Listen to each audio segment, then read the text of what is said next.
we only have one mother in this. We're all have one mother, Mother Earth. We're down here today at Vancouver City Hall. Lots of young people, lots of people of all ages. An estimated 15,000 people are down here joining in solidarity. Hundreds of marches all across Canada and millions of people marching around the world.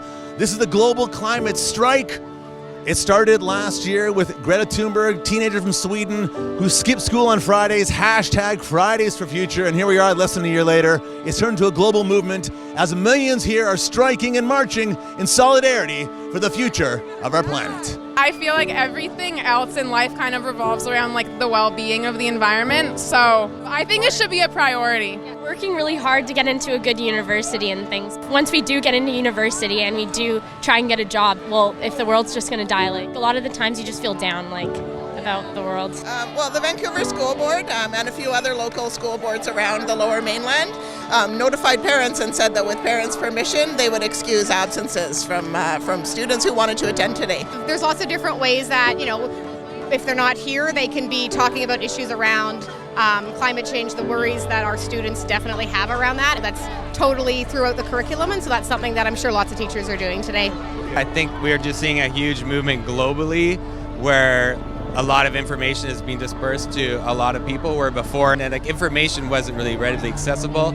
I love the Greta message. Just listen to science, and we need action on high levels. Like as much as you and I could ride our bike more and fly less and eat less meat, at the end of the day, the impact's going to happen through big changes in government policy and changes on big business level, right? And that's where we need the change. The real focus should be on upper level policy. So vote to make your voice heard. This is what we're passionate about. We are telling you, we're showing you what we want. This is what we care about, and this is how we're going to make our choices from here on.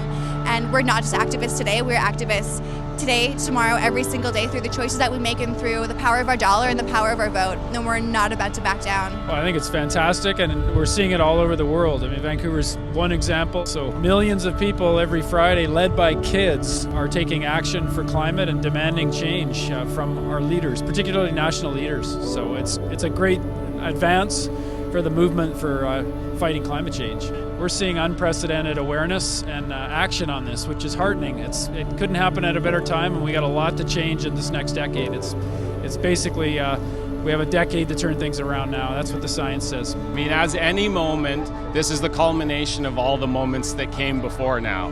And Greta, I've just sort of become more aware of her, and she's done what she's done for the last year, and there have been so many doing so much for so long before now. So it's this culmination and continued progress of people getting engaged. I'm already proud of you guys because you're taking the first steps. So Hoichko OCM, Gaelic. It's been an inspiring day, Vancouver. Thousands upon thousands, many more than expected, marching in solidarity with millions around the globe, marching for the planet, marching for the future, marching for the global climate strike. Jordan Wade for City Lights on Novus TV. Power to the people.